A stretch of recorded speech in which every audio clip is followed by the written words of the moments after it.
Okay.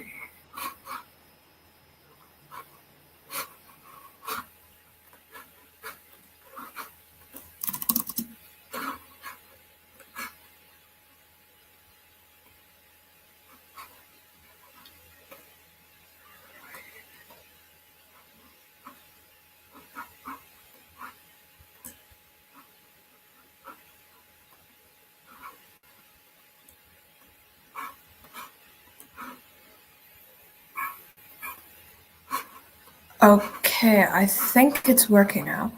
I'll just make sure that I'm not the only one who's spotlighted. Right. Okay. I think this should be okay.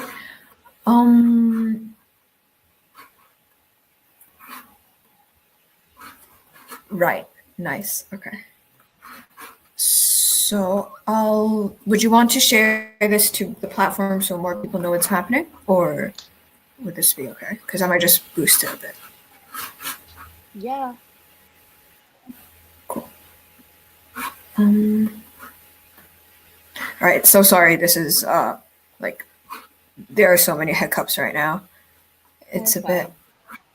Yeah. I originally thought that it would be like a semi-conference style, so there will be some more people joining on Jitsi.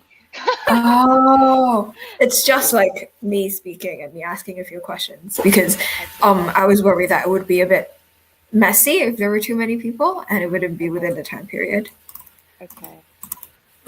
Okay. Because we have been like getting used to a lot of the Zoom pop-up windows Q&As around, so Oh yeah.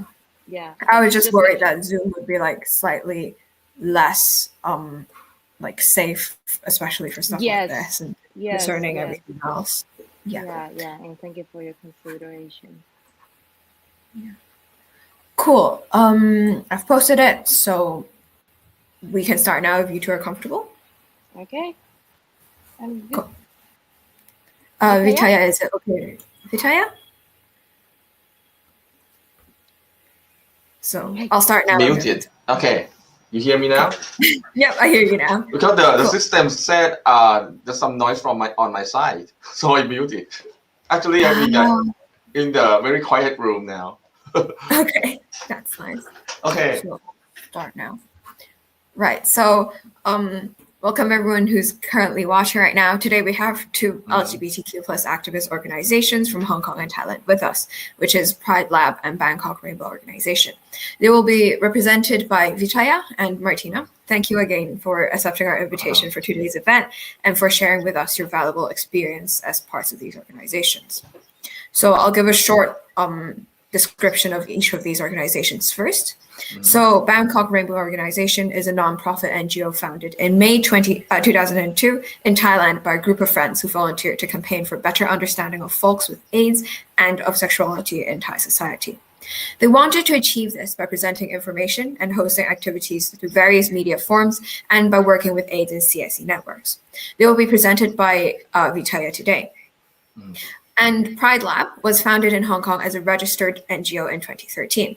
They aim to promote equality of different genders and sexual orientations through art, highlighting the issue in an attractive and fun way to push for respect and acceptance of LGBTQ plus folk in society.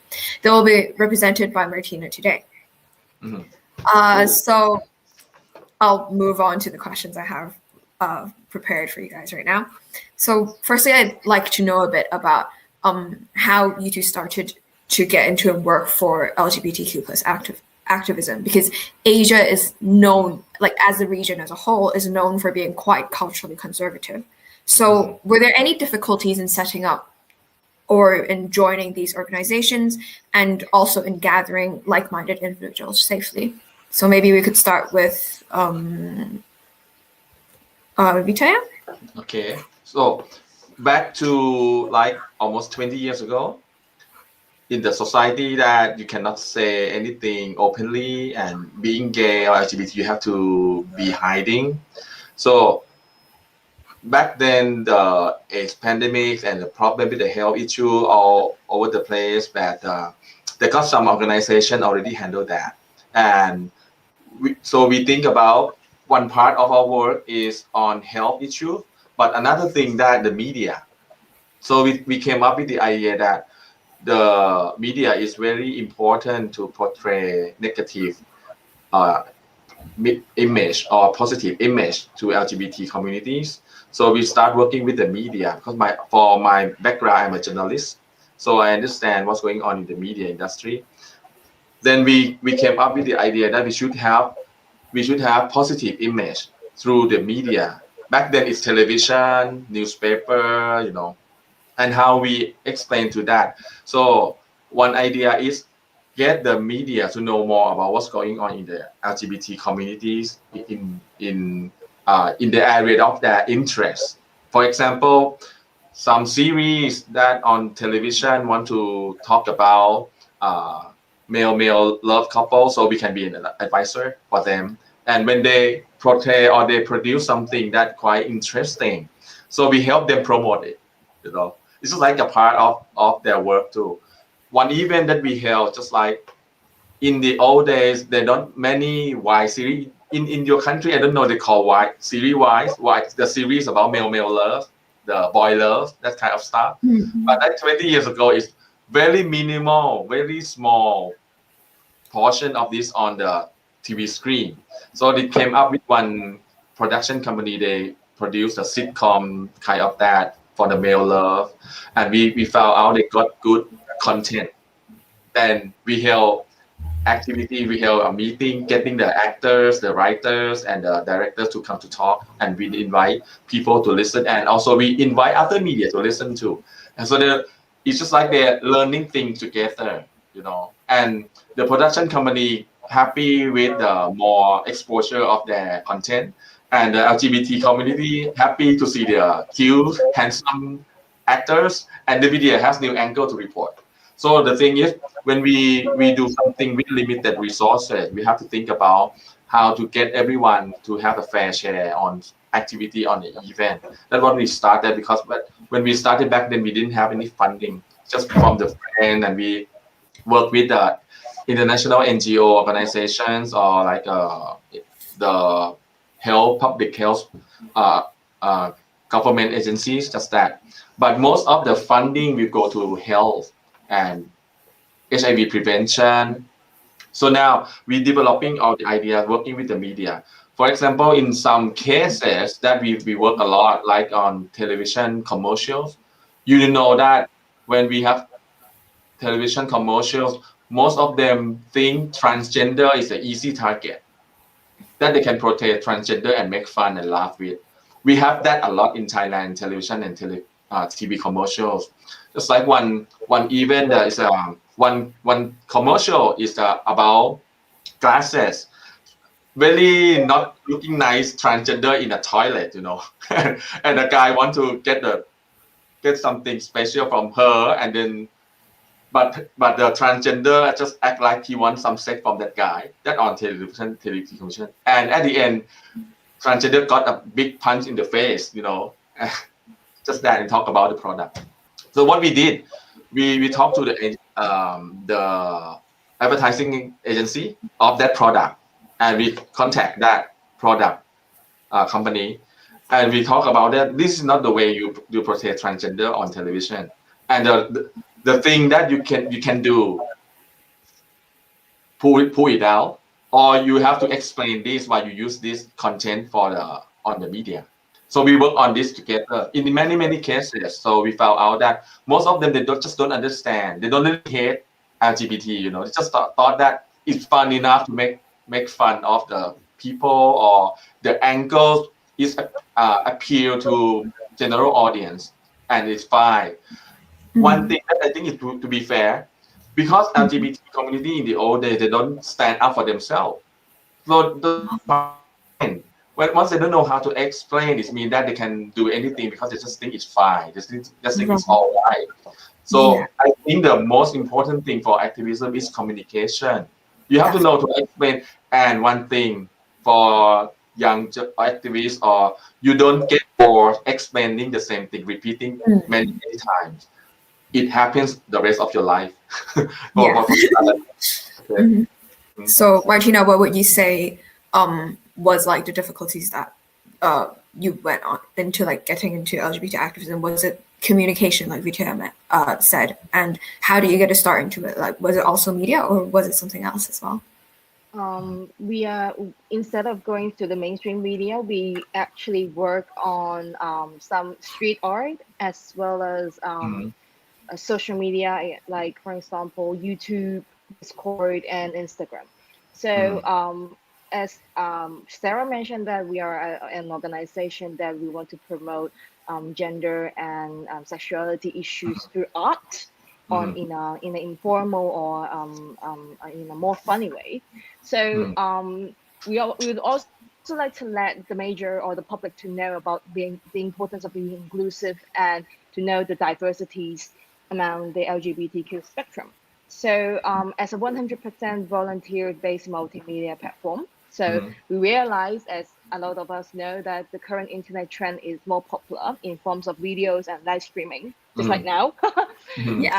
While there are not many local organizations in Hong Kong that regularly make videos records to talk about gender issues, because you need somebody who know how to make videos and how to trim the videos and put it on YouTube.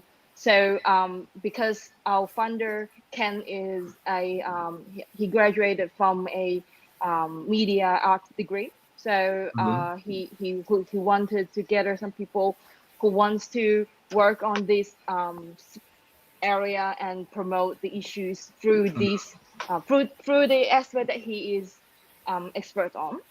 So that's why I mean, by making more videos, we can reach more people in a more easier way and more flexible, more mobile way. So we created a YouTube channel, and we have been making videos in Cantonese. So Cantonese is Guangdonghua, which is a major spoken language in Hong Kong. So we also add subtitles for Chinese audience, just in case audience reading like written Chinese from China, from Taiwan, or from Malaysia can easier to watch our videos. So in Hong Kong, we do not have a very direct path to learn how to become an advocate. Like you don't learn how to exactly be a gender and sexuality advocate in the government policy degree. So as I just mentioned, that Ken, the founder of Pride Lab, he is an art and media major. And actually, after receiving the degree, he entered a public logistic sector firm in Hong Kong. So you could see that it's actually not really closely to anything about advocacy. And many of our volunteers in Pride Lab, they are not from gender or sexuality studies or public administrative studies. Most of them, they are from music, they are from multimedia, they are from they are working for television channels. So I mean, with knowing that we have this group of people, then we mostly spend our effort on the so-called more informal but flexible way to promote LGBT issues in Hong Kong.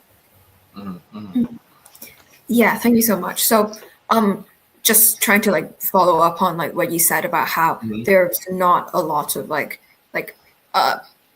Vijaya said, in Thailand, there's a lot of ads that make fun of queer individuals, and while in Hong Kong, a lot of like they're trying to campaign for more advocacy, but it's not really within the system. So, given difficulties like this, and also for like the general lack of acceptance for queer young people, that makes it really difficult for them to come out or whatever. So, what would be the advice that you would give for queer Asian individuals who either want to support the cause but don't know how to, or are afraid of being shunned by society, or are part of the community but are worried that like there will be repercussions if they come out as queer? So maybe we could start with Martina this time. Okay. Before moving on to the difficulties around coming out, right? You asked a question about coming out. Yeah, that and like supporting the cause in general. Okay. So I want to move to lens a little backward to what we have gathered in Pride Lab. So in Yeah. Pride Lab, we have gathered mostly young people.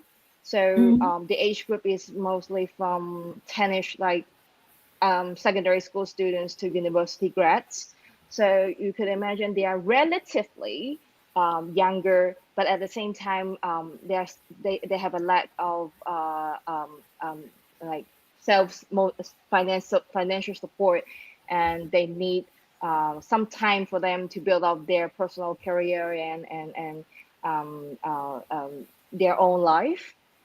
So for a lot of young queer people, that we realize they have a heart, they have an enthusiasm in like doing something for the LGBTQ movement. So we can actually observe there are lots of multimedia platforms and social media, of course, including like Discord, Instagram, TikTok, and Facebook, that a lot of young people use a lot.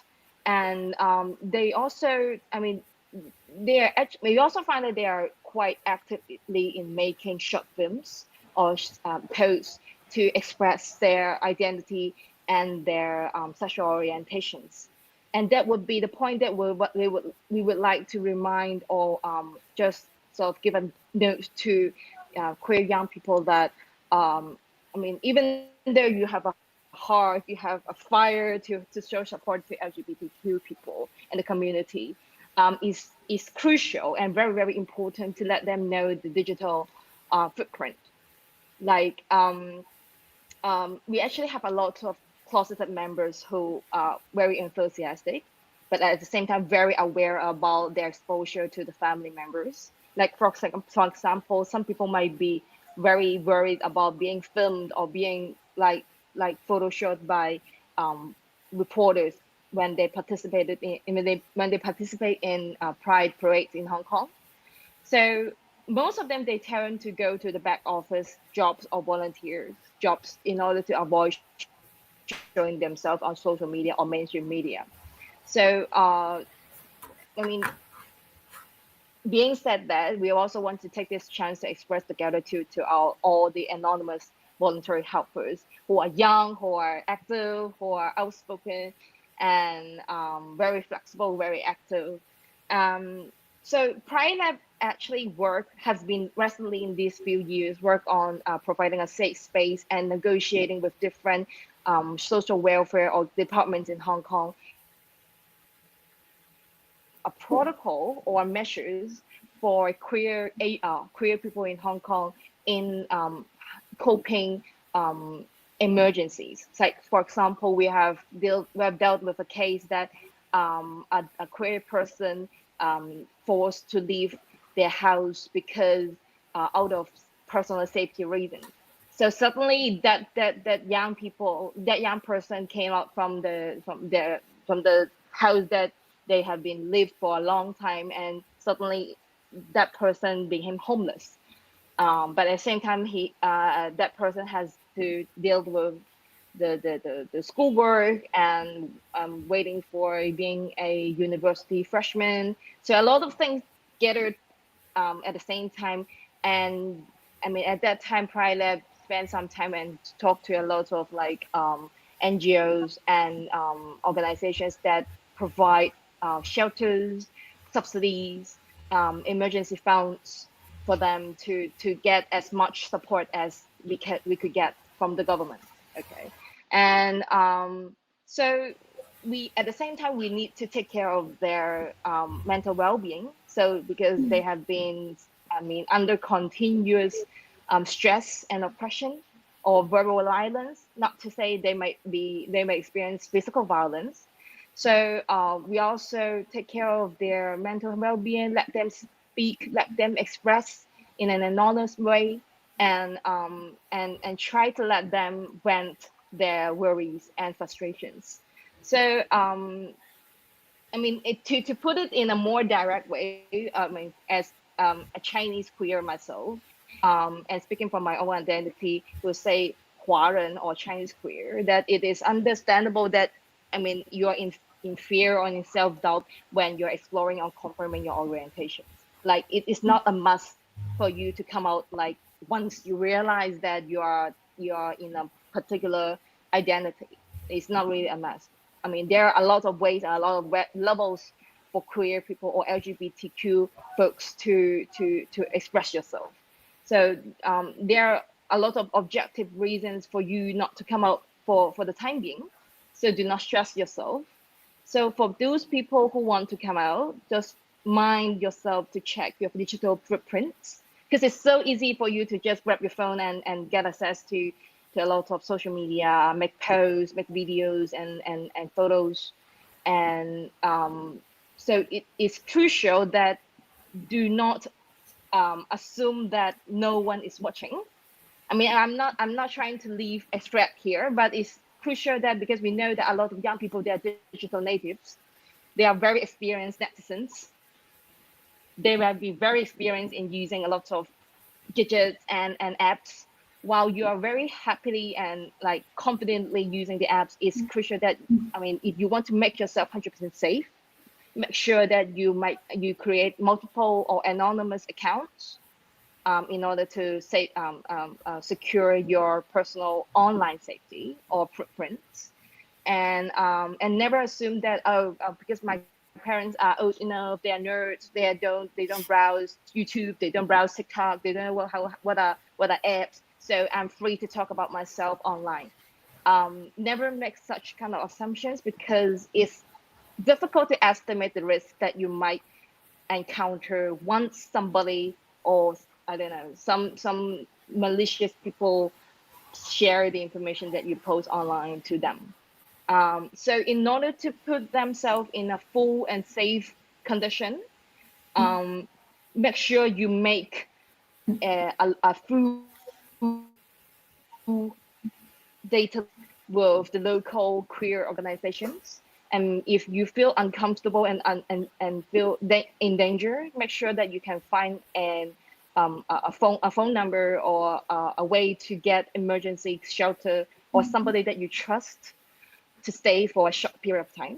Yeah. So I mean, I want to secure it and let a lot of local or Chinese queer to know that there is a safety net from the social welfare department in your place that at least could offer something to you. So what would be the case in Thailand, for example? Would there be similar safety nets, or is the advice also would the advice also to be aware of one's digital footprint, and like be careful of what you do online? Vitaya? You're still on mute, sorry. You're muted, I'm sorry. You're muted. Yeah, Can't yeah, hear you. okay. Sorry. Because the system told me that it should mute, should unmute. Okay, it's good. Anyway, the thing similar to what Martina said, for young people, we should prepare when do activism. We should prepare area for if they want to have privacy, and then we have to understand that because people have the stage of acceptance at different times. Even though they're in capital city like in Bangkok, so it doesn't mean that you can be openly 100%. And so the way we have to, like, we have an event, so we have to know that we can photograph them from the back. We just sit in the room and photograph from the back, and we have to talk to the media that you can shoot only on the stage, just that know the audience. Things like that is about arrangement. And also another thing that it's just like many gay people think, like Martina said, my parent may not come to this app, my parent may not come to that app. It depends on them too. It's their own decision. But the thing is, you have to be careful for yourself, because you don't want to be coming out without your consent, right? You have to be ready to come out to your work, come out with your families or friends or at school. It's different stage. But sadly, in Thailand, we don't have the clubs, just like in other Western countries. Then they have LGBT clubs. Like I went to study in USA. The very first day they have the LGBT walking street. Just take some student that just came to walk around the neighborhood and explain them about the history of LGBTQ, that kind of stuff. We don't have that in Thailand, but we have other things just like programs that work with university students or college, but then not really informal way to get it done. But I think the thing what we learn more is we evolving what society is changing compared to the 20 years ago. Now Thailand is more open a lot with the understanding, and younger people can be open and also enjoy their life. We also have like young political groups to work on legal issues, and they talk very freely in public, and I think that's a good example. But the main concern in Thailand and LGBTQ activism, just like will be on the way they organize events, the ideas. And I'm really glad that Madina show a lot of things about digital stuff to work with. But the thing is, in Thailand, the LGBTQ communities, they don't know how to get involved with the mainstream. When they have the events, they organize something. They don't have the perception that how they alter or they change the concept or the way they arrange the event to welcome the straight people to get involved. So what happened for the past many years that I try to change it, and also explain to my friends that it's time for you now to think about how to involve with the mainstream. When you come up with events like a transgender remembering day of their murder, that kind of stuff, we have to think more about how to get involved with like families, get more involved with the teachers or friends of the friend. So one key area is that if you come up with an event or something, activities, how you get your friends and allies that are straight people, heterosexual and queer people to join. So you have to find common interests and expand that common interest to involve them. For example, I come up with a new in June we have the Pride Parade, but in Thailand we don't have Pride Parade. We used to have it, but it's long gone, and we don't have the long history for the Pride Parade and kind of stuff. So I came up with every June we should have something like we talk seminar or training or something that even involve with other people. So I'm working with a group of transgender people to because now with the economic difficulties, what the common interest for the people, they want to reskill, they want to retrain, they want to learn about how to make money at home because we are locked down. Thailand also getting worse for the second or maybe third wave of the epidemic now. So mostly really quiet on the street, quiet now. We work at home, all the bars and clubs closed. So people need to find more how to work and make money online, how to handle online strategies for their products, e-commerce, that type of stuff. So we came up with, instead of we talking about the rights, transgender rights, LGBT rights, how to get married, we don't have the laws yet for same-sex couple to get married. Why don't we shift this to something else, just like reskill, e-commerce, idea, strategies, that kind of stuff. But we still have to focusing on our own cause, just like along the way when you tell these people, teaching them about the new skill for their career or making more money, the story inside that, the examples, you can cite what you learn as LGBTQ people and insert that idea in along the content that you teach them. For example, you're teaching them like how to use Facebook ads, instead of giving general example, why don't you give the right story of transgender struggling for something, and then you mix with that and blend it along the way. So it just means that you are involving them, also telling your own stories, and that will help them expand their gender and sexuality perspective.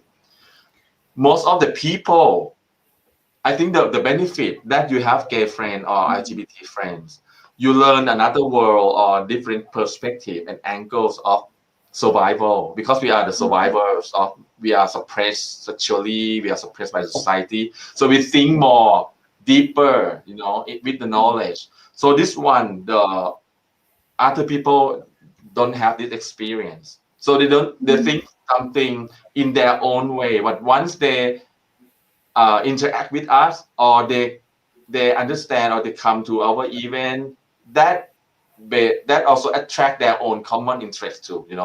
They will learn faster. That's what I discover. And in June, so I will create 5 days like celebration in June, but the content will be mixed between general audience that we will enjoy, and also specific topic, just like helping transgender to get a job, how to talk to HR manager, that you can accept transgender as one of applicants. You don't reject them from the paper, and then we mix that together in the same event. Why we the concept just like this? If other groups learn about this, so you have more allies that can work with you. And I do believe, because like you are gay guys, you are lesbian, you have straight friends who want to hang out with us, but sometimes they don't know how to enjoy our activities, because maybe some of it too specific, just like Idaho, Idaho, that kind of stuff is the Western idea, that's not about Asian thing, but people not understand it, the people don't feel it. Idaho, we have to work on something that against discrimination is too far from them. They don't understand that. Why don't we alter the message, just like how to talk to your families without talking about Idaho at all, but the same concept, That one is the creative way to create events and get involved, get other people to involve. This is another thing. And another thing that Thailand doesn't have is the concept of coming out. We don't see coming out as a process here. We see it just like an easy way and it's on your own way to tell or not to tell. But they don't see it as a process for lifelong or empowering yourself. So this is something that's missing here in the Thai society. But if they understand this, coming out can be a powerful tool for you to get message across to other people. Everyone has their own story to tell, and make the story very powerful, impactful for others to change, to get new idea, to adopt, to open. So I think our queer people have strong stories and don't use it fully enough for other people to understand us. Instead of we explain equality, diversity, inclusion, it's all difficult and very abstract idea. We should use our own stories to explain a lot of stuff to other people. That I think is very quite important and effective way to communicate and get other people to involve. Yeah. So you mentioned a lot about finding allies and building up a community. So this is a question that's a bit close to heart because I'm living quite far away from home. But what do you think? What advice would you give to Asians who are diasporic or traveled away from home and living away, who would also want to help the situation locally, which is like at their home, but from a more like from overseas or something like that? Do you think there's anything they can help? And if there is, what advice would you give them? Maybe we could start with Vitaya. Yeah, I think because now we have like this, the technologies, the interactive, this kind of stuff. We can also Clubhouse, that kind of stuff. We should do this without borders, even though you locate somewhere else in England, USA, but you speak the same language, you use English, just create your own. What I do believe, because of the social media stuff, because I'm from the media, from the old media to now, small or specific interest group coming up a lot. And that the thing that you have your own interest or something, even though it's about LGBT or not, you set up your own group and try to get people who share the same interest to come together, set up Facebook group and kind of stuff, and then link to other people. Like my own group have 50 people and we care about Netflix stories, kind of stuff, and we hold events, something, and we get connect with others that share similar idea. And in that you can find LGBT people too, So I don't think it's the case now that we are far away or we're located somewhere that we cannot do something locally. I think it's very important that you do that, because you are in a foreign country, not in your own motherland, you see different stuff that you can share from the local people. That are very valuable. And then you don't need to be like effective leader. You just be a group leader that have a friend to share something stuff every Wednesday through this kind of staff meeting. And then we expand and connect to other people. Make it fun. I do believe that you have fun activity, even though your activity very serious academic. You can find a way to make it fun. You know, people love having fun. So you get involved with people, draw them with the attraction. It's a fun activity. Actually, inside it's really serious stuff, but you have to know how to mix the content, serious and fun coming together. The proportion of that, and the next time you enjoy together, you come back. You know, I held many groups before, and now I having a group called Gay Single Guys. You know that they're 30s, successful, but don't know how to get a boyfriend. You know, it's so strange. They have the apps, a lot of apps, dating apps, but they still don't know how to get the boyfriend. The thing is, they don't have self-esteem. You know, at the end of the day, you trace back, you help people build self-esteem. You can do many stuff. Once they love themselves and they respect themselves, they can be exposed. They can open themselves to other new things that they learn.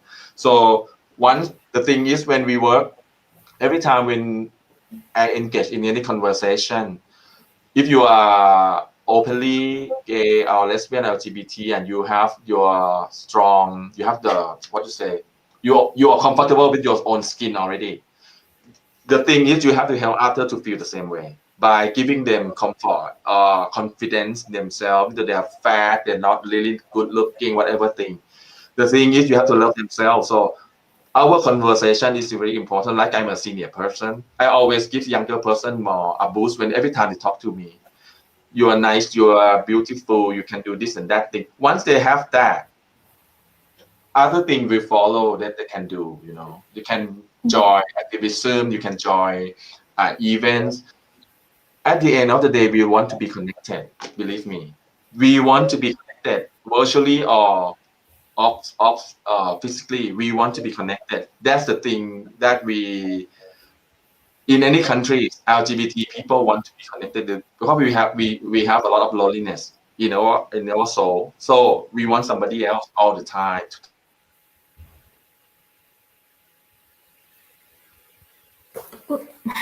hit the feeling of them that get them connect together.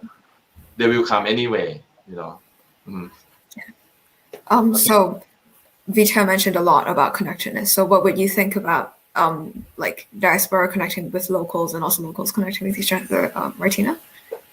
Yeah, as I said, the Pride App has gathered a lot of young people. So compared to other organizations that may be like seriously affected by the epidemic, like in Hong Kong, there has been lockdowns, not really lockdown, but seriously affected by the law. People, I mean, restricting the prevention and control disease regulation that restricts the number gathering in public areas. So, I mean, while they are very seriously affected because of the limitation, most of our activities, I mean, only in the contrast, have moved a lot to the online sectors. Like we created chat rooms and conducted topics and conduct chat room regarding like different topics and news on Discord. So we invite a lot of people not only from Hong Kong but also from Taiwan, like me, and somebody from the UK, US, or even Sweden, who can understand and comprehend Cantonese to share their ideas based on their living experience.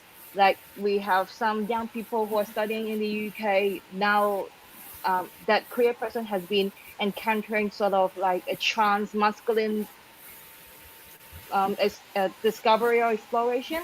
So we spent some time to talk about that, and very luckily, I mean, I guess this is the way how we connect with each other more closely virtually during the pandemic period.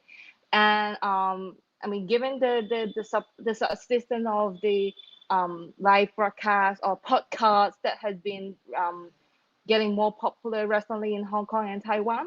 So we are also organizing, I mean, planning to organize podcast channel in order to share some audio news reports and discussions in a more multimedia way. Like we realize that most young people tend to watch films and read images instead of reading text. So I mean, as a kind of accommodation, we want to make them have more access to this kind of information, and at the same time remind them the uniqueness of being an Asian queer.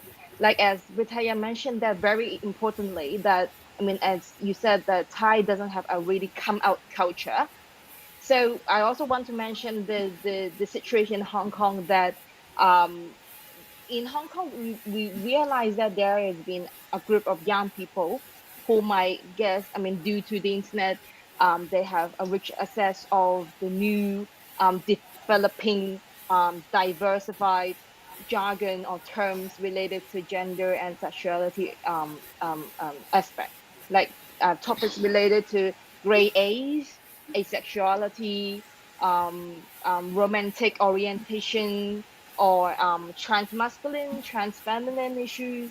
So there are a lot of English terms that they found it really like new and crucial to introduce to their folks, to the community members.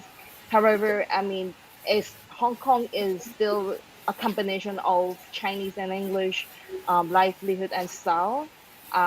We would like to emphasize that it's crucial to let them know that the difference in the culture behind the LGBT or queer community. Like in the Chinese community or in the academia studying Chinese culture, the LGBT community will be generally described as 同志 or 同机 in respectively Mandarin and Cantonese. So how this 统计 culture in Hong Kong can take as a lens to interpret different new generating developing terms is crucial for young people who are very like rapidly updating themselves, very experts in creating posts and updates be aware of, and at the same time pay attention to to respecting the difference or distinctiveness of between the Asian and so-called Western or Euro-American culture in LGBT community. Wow, that's very interesting. Thank you so much for that. So I wanted to go a bit further on the point of like connecting locals and diaspora, especially with like the bit of culture gap. So one thing that I realized that a lot of people who are in local communities don't get is the cases of like racism, perhaps in overseas communities, especially LGBTQ plus communities. And given the recent COVID-19 pandemic, this has only gotten worse with like the 33% rise in anti-Asian hate crimes. So I was wondering how you think, say, maybe local organizations like yours could be kind of support system for these diasporic Asians, or if there's any way to like for these people to combat these issues, how would you face it, and so on. So maybe this time we could start with Martina. In the case of Hong Kong, which I mean geographically is entirely different from in the case of the UK. I mean, the pandemic racism is more related to the geographical or political issues or tension between China, Hong Kong, and Taiwan. So I will first talk about the tension among these three regions, and followed by talking about the diasporic queer folks living in perhaps the Western regions. So in among these three regions, generally we do not observe a very serious sort of racism on queer folks. But I will point out that within the Hong Kong queer community, there's still a knowledge gap between the Hong Kong groups and the group in China. I mean, it seems maybe later we will mention something about Taiwan, since Hong Kong has always been aspiring. I will put it in the way this way: Taiwan has been an aspiration point for Hong Kong queer folks for some sort of time. So we often see social media posts talking about, oh, some sort of like news regarding LGBT same-sex marriage in Taiwan. While very, very seldomly we see updates related to LGBT movements or activism or struggle or conflicts happening in China. Of course, they have entirely different ecosystem in China, especially regarding the NGO struggle. But it's crucial to let more people exploring the tension between the three regions. While putting and moving back to the discussion of diasporic queer folks in living in Western countries, how Asian queer folks can be supported by from our point of view. Very luckily, we seldom hear cases or news regarding their queer lives have been seriously affected during the pandemic. So perhaps it's because they are still schooling, they are still under education. They are like, it's not really affected by the epidemic, even though they are in lockdown or they are isolated or anything. So to us, we would say that it is important to keep yourself in a safe condition before causing any conflict. It is not a passive or a cowardly action for the time being. It is important as a strategy or a tactic for queer folks to know your personal safety and prioritize your personal safety before like putting yourself at risk in a place where people under a long time of like lockdown, lack of freedom, not being able to make their friends, and during everything, the insensible sentiment, the anger and anxiety, and use race as a straw man to vent their frustrations. Like as you, I mean, we would, I guess most of us will agree that this is insensible. This is irrational. This is not making any sense. And putting a blame on a particular race or even a particular people from a sexual in sexual orientation or gender orientation or presentation is irrational. So I mean, from our point of view, it is crucial for them to just acknowledge this difficult situation. If they are insensible, do not put yourself under risk in this insensible situation, or if necessary, or if really necessary, go out with as a group. Do not leave yourself alone. And if you need some sort of support, get yourself a contact list of support. This is what we learned from the previous social movement happened in 2019. We need to build our own peer groups to support not only your own safety, but also your mental well-being. So the situation in Thailand, if you talk about what's going on globally, the racism, the kind of stuff, I think in we having problems mostly with neighbors countries on racism, but we don't. Most of the Thai people, not just LGBT people, we just don't realize that it is about racism, you know, because the term racism is not as strong as in the Western countries.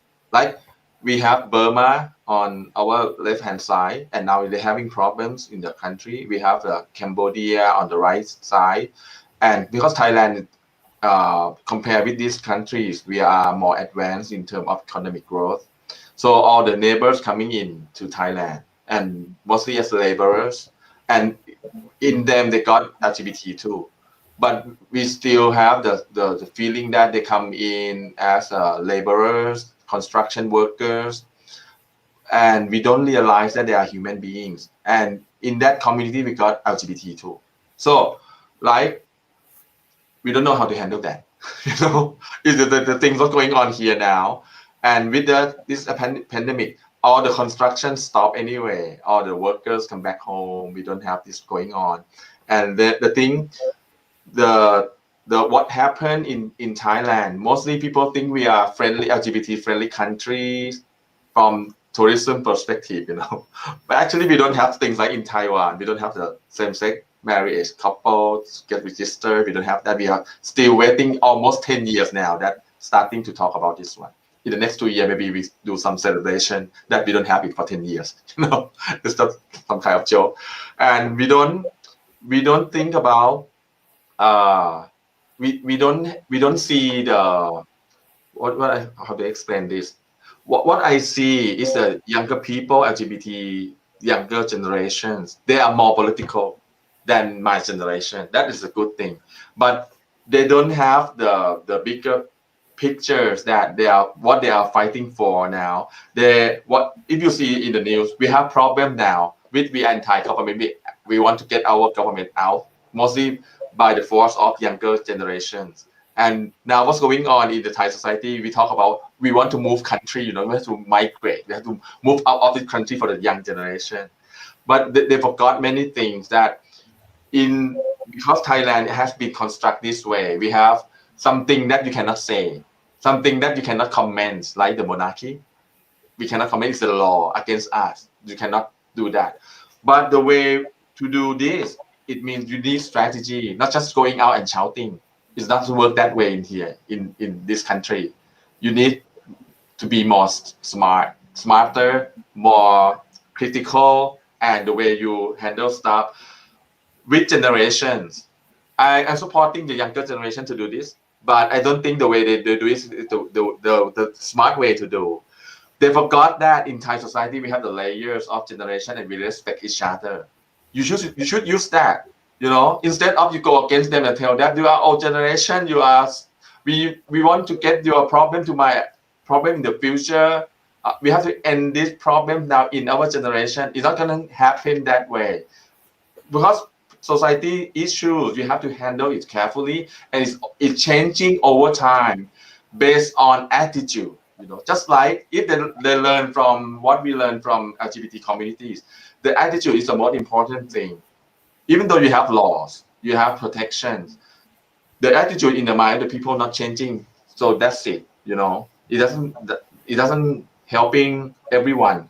You have to know how to change people perception and attitude in whatever way. You have to do this one first by getting them feel like we need help. You have to help me, something like that, or generosity. These cultural codes or idea are very important thing that when you do something or project, you have to think about this one. The norms, the long history of people attitude, how we are shaping like this. What Thai people different from Hong Kong, Taiwan in the attitude, You think when people look at us, we are like compromising. Thai people don't want to be shouting in the street. We don't do that. But when the Chinese people, the tourists coming to Bangkok, they speak loudly, noise. We not get used to it. But we forgot that that's the way they show their openness, the way they communicate with the loud noise. But we don't understand that. So this is the thing that should be explained, like the same way we conduct or we do LGBT activism. You have to explain more and more, just not like we forcing and squeeze your neck and you have to eat this pill, It's not going to happen that way.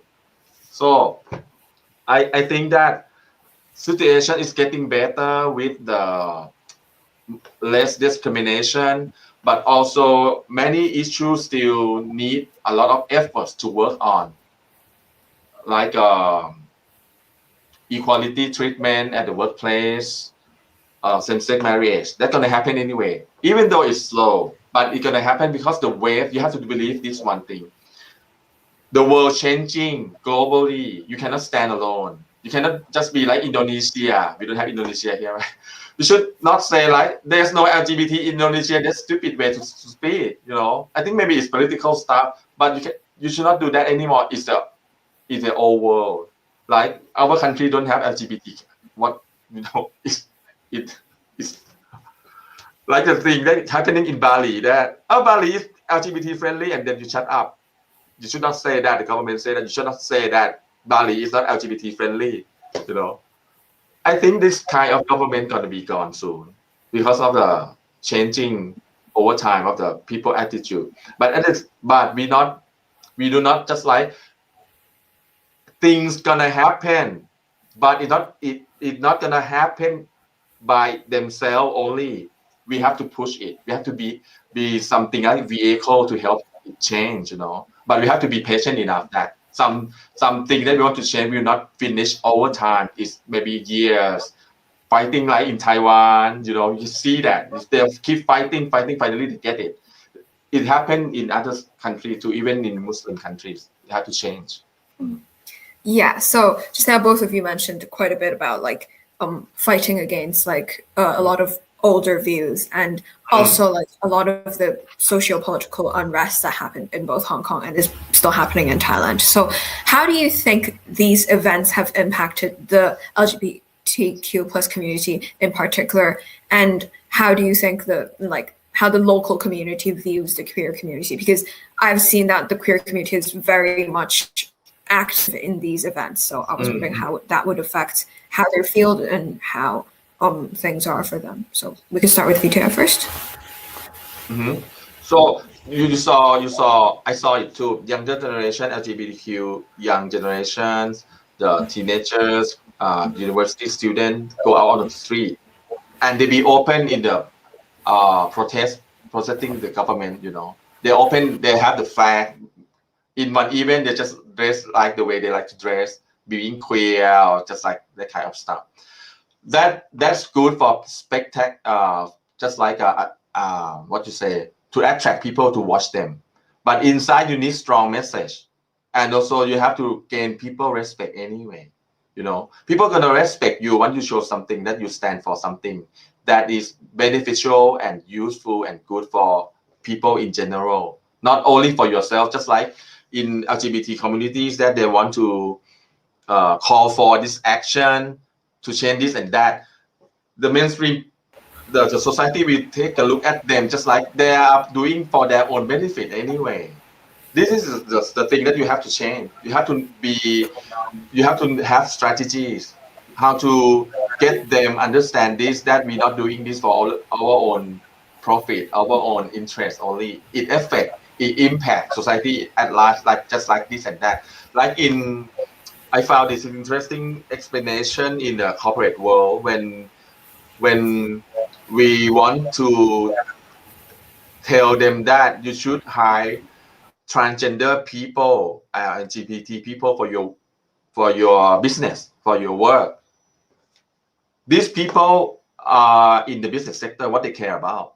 They care about profit and loss, right? So you talk about the same language, just like them. When I talk to them, just that you think about one person not comfortable at your office because he's gay, but he said to be in the closet.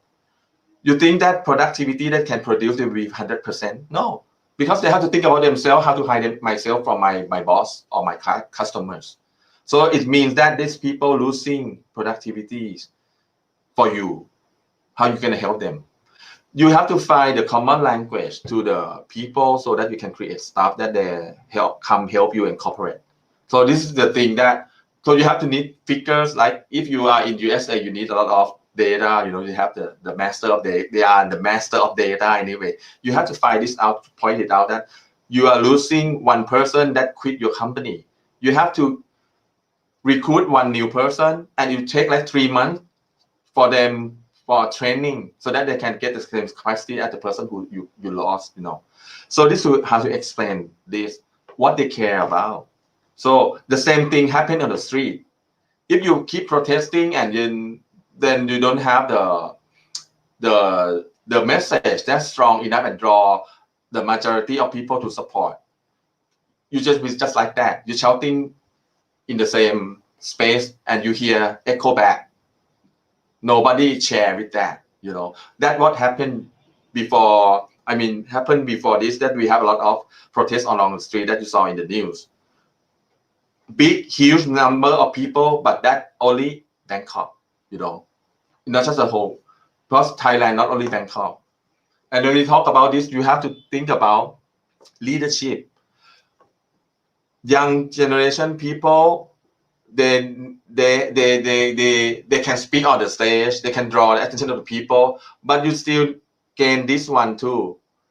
In the back of your mind, you have the leadership trait that you can draw attention of other group of people. You have that. That's one thing that's lacking in the protest. How can I be led by this university student that doesn't know how to maybe make a cooking or washing dish, for example? The older generation think like that, you know. So you need to gain this. Even though you are articulated, you are good public speaking, that kind of stuff, not enough. You have to bring this. You have worldview. You have something that other people can associate with, like you share, you show your leadership, you do something before, you have the track record or something. But the problem with the group of young generation, they don't have the track record that what they did for society before, you know, so they cannot attract other group of people, just their own kind of people. So they're not moving, you know what I mean? They just start like that and now they stop.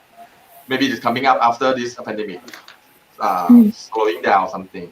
So movement or anything, you need strategy. You have to think more than that. You have energy. You can go out and you don't need to sleep. You know, that's not enough. You have to do something more. You know, for getting something to change. That's what I think. Yeah, Martina, what do you think about like Yeah, how events have affected the LGBT plus communities? Sorry. yeah, that's fine.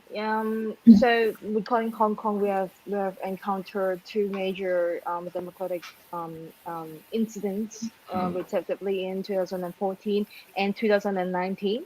So what we have learned from the two events is that um, the rise of student leaders from the student activism, like Joshua Kwong or Nathan Nathan Law? Law. Yes, Nathan Law. Now he's in the UK, right? So I mean the rise of student leaders, they are symbols of the young people's power.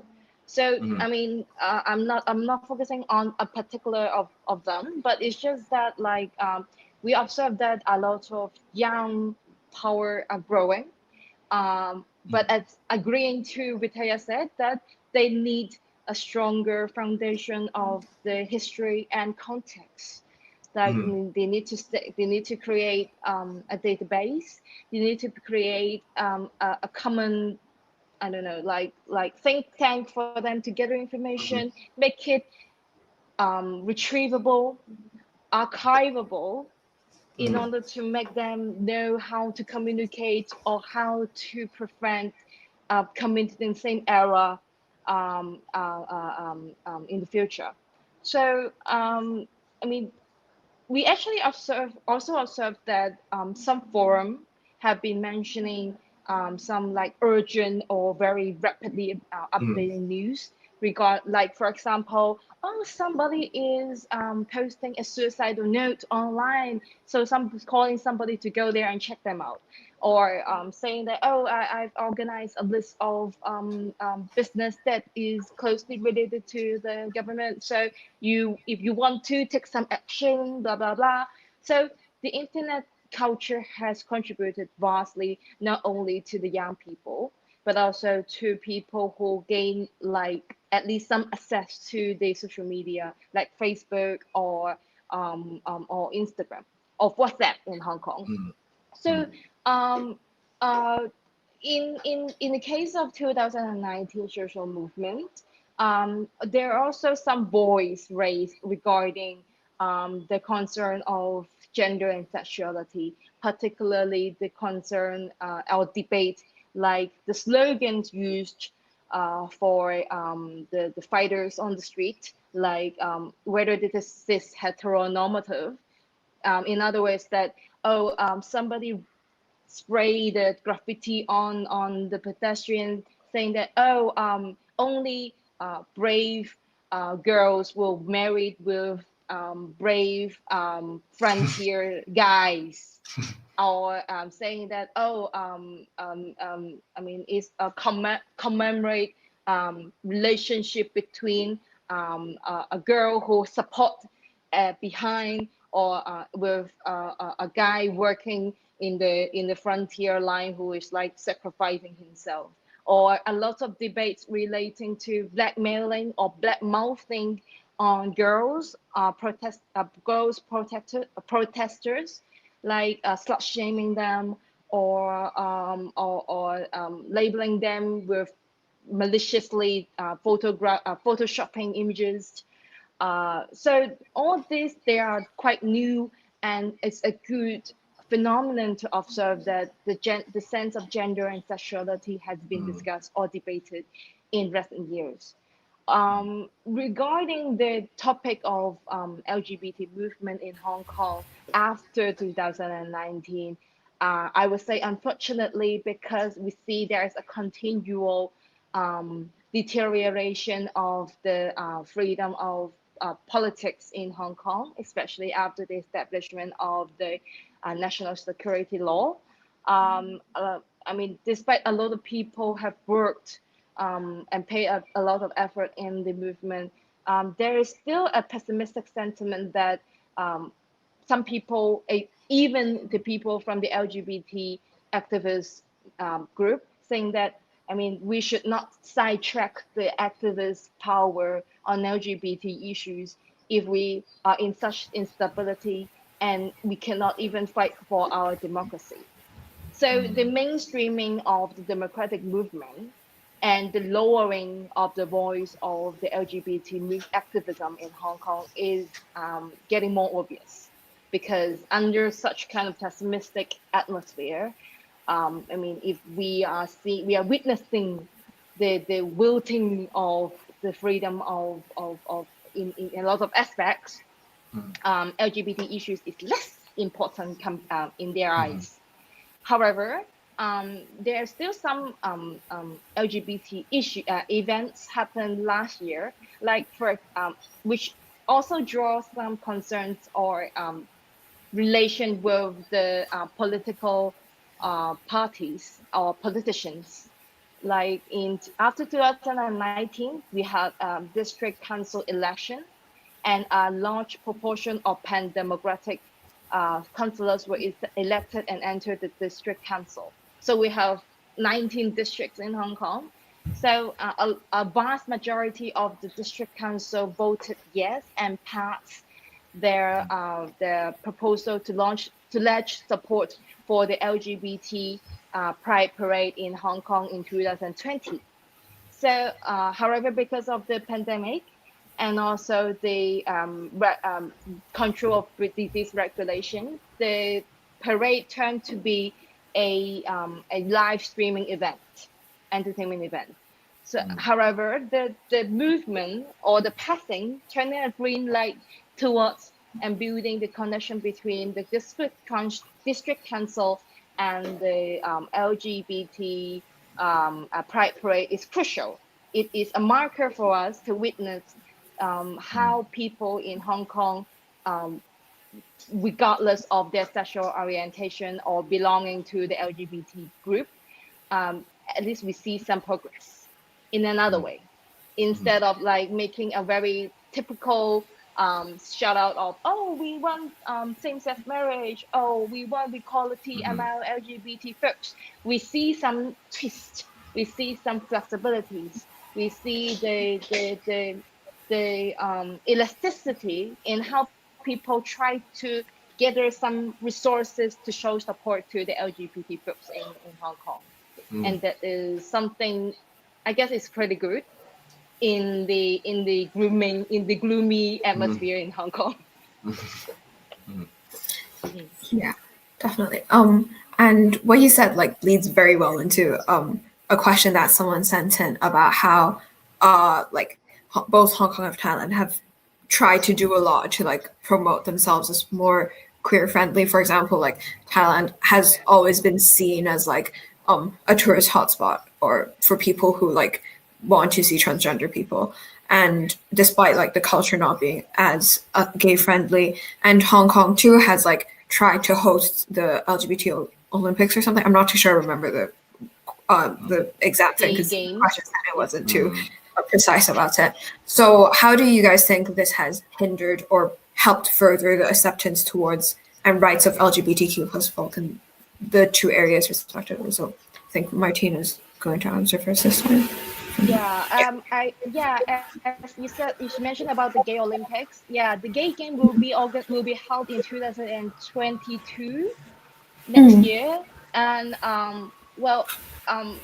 just a quick note on that. I mean, there has been constantly a slight discussion over the proportion of white people in this game, which is actually not really representative.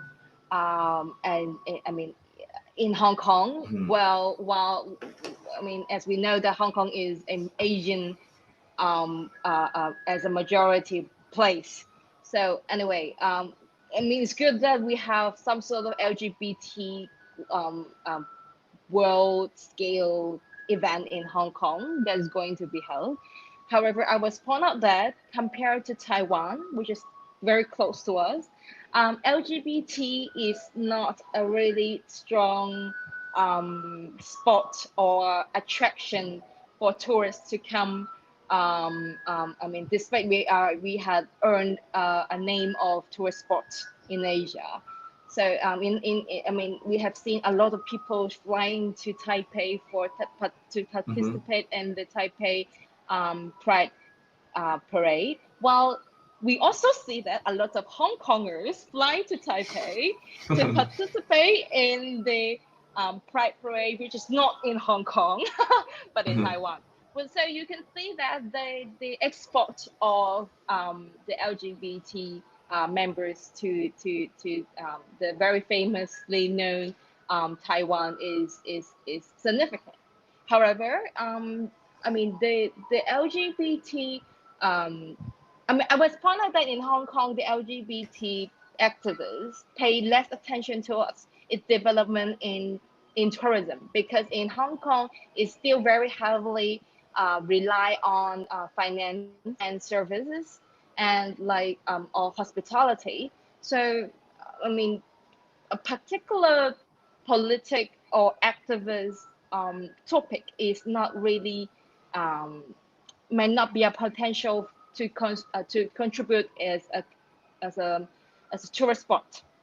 However, as I might I might point out that as Hong Kong is a hub of Chinese and so-called Chinese and Western culture, which is more vividly presented compared to Taiwan or in like, for example, South Korea, Japan, or in Thailand. So perhaps some people from the Western countries will be interested in knowing more how 统治 or 统计 is presented in Hong Kong.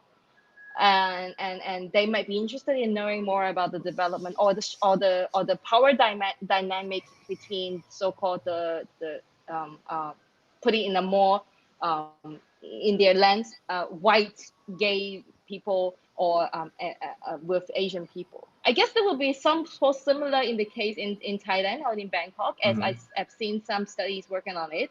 So I guess I mean putting in in the simplest way, the democratic movement didn't really struck the didn't really harm the LGBT tourism in Hong Kong, while it harmed tourism and LGBT separately in Hong Kong. I feel the I like to share this story. When the government, I forgot the years, that they endorsed in the cabinet the draft law about same-sex registration as domestic partnership kind of stuff. One government agency is the TAT, Thailand Authority of Tourism, that concerned about tourism. They prepare to launch campaign and stuff in the belief that that draft law we're going to pass at the end of the day, you know. They prepare that.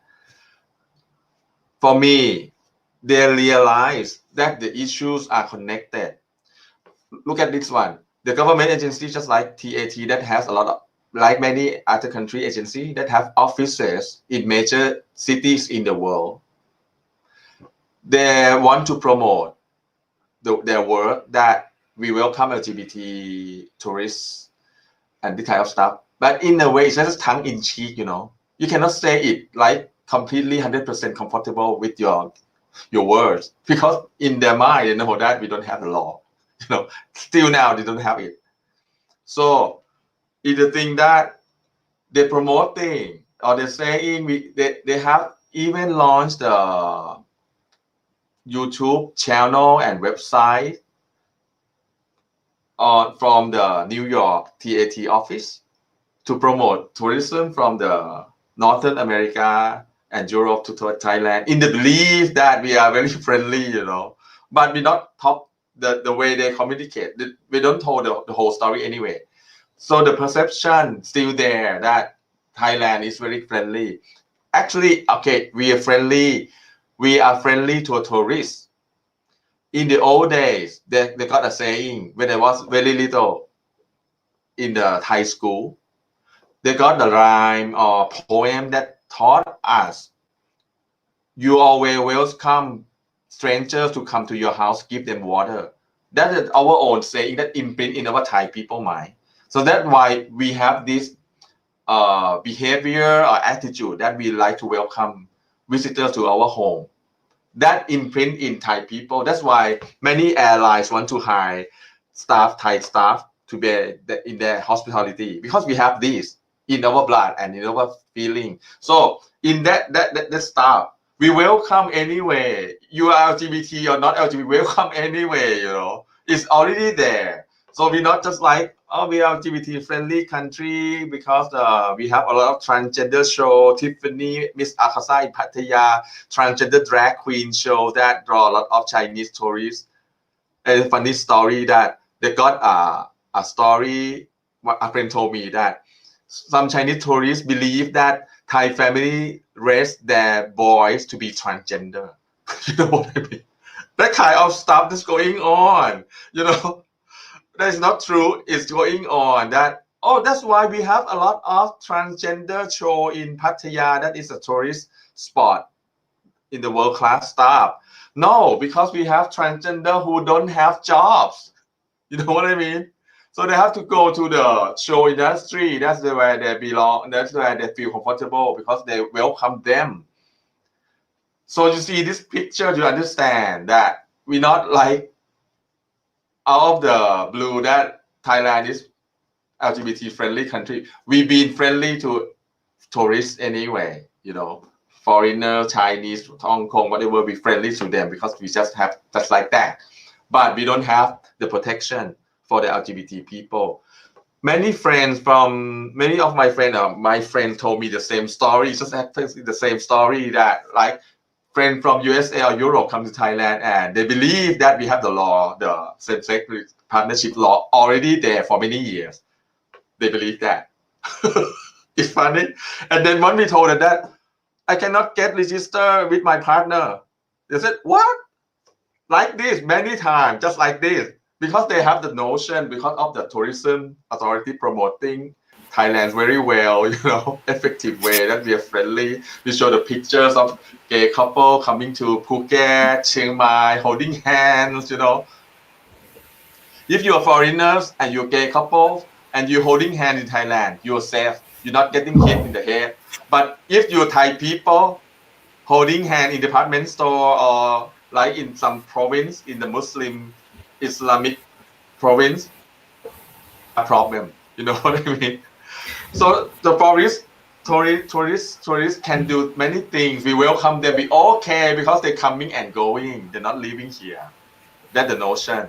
So you live freely. You go to the hotel. You can introduce. This is my boyfriend. You have one bedroom. One bed, not twin beds. Five for the hotel staff because they get familiar with that. But in terms of in deep down, we still have the problem going on. The transgender cannot change their in Thailand we have to call Nai means you male, Nang Sao, Nang you mean female. We have the title. The transgender cannot have the title even though they have the operation. They still have Nai and their name.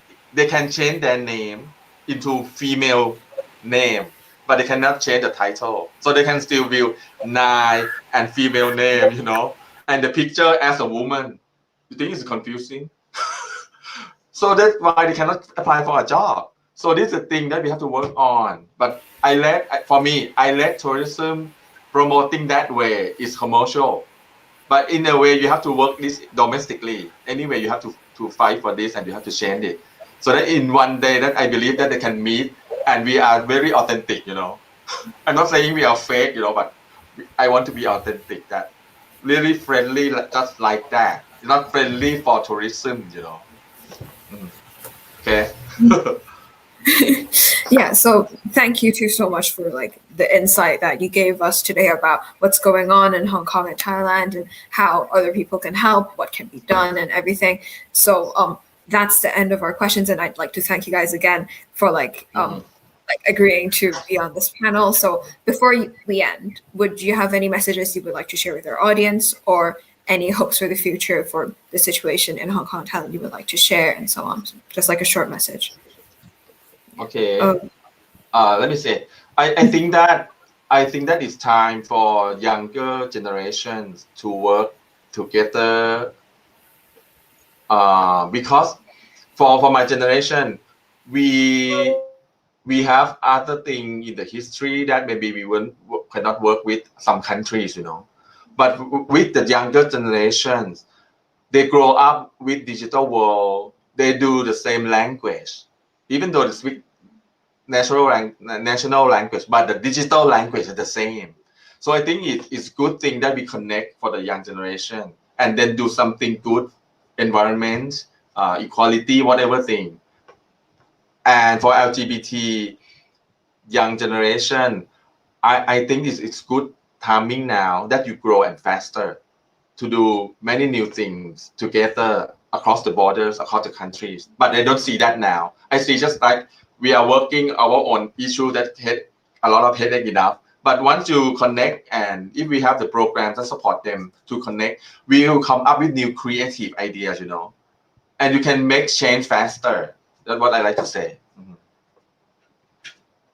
Well, to me, I'm absolutely agree with Vitaya's point of view that it's very, very important to create a panel among, not only young people in one location, but also like in regional sense. Like I participated in a conference which was held in Bangkok, which in that conference there are a lot of people coming from all over the world, but generally from Asia Pacific. And it is a wonderful opportunity for me to encounter and have a lot of conversations with people working in the same aspect in activism or in feminism, but from different places. It is so important to let not only Hong Kongers to know about the development of LGBT and how 同志 or 同志 develop in their place. Like, for example, besides setting your aspiration towards Taiwan and hoping that one day you can get married with a Taiwanese in Taiwan, you can also actually work something more and communicate with the young peers in, for example, in Bangkok or in different places in Thailand or in Japan or in South Korea or in any other East Asian countries. It is so important to exchange ideas with the aid of digital gadgets and media, and with the rapid uplift, with their ability to being able to rapidly updating themselves and posting things very efficiently. no one should omit and neglect this profession to make more promotion and digital agendas or publications. As we are getting more and more mobile and more flexible, we are.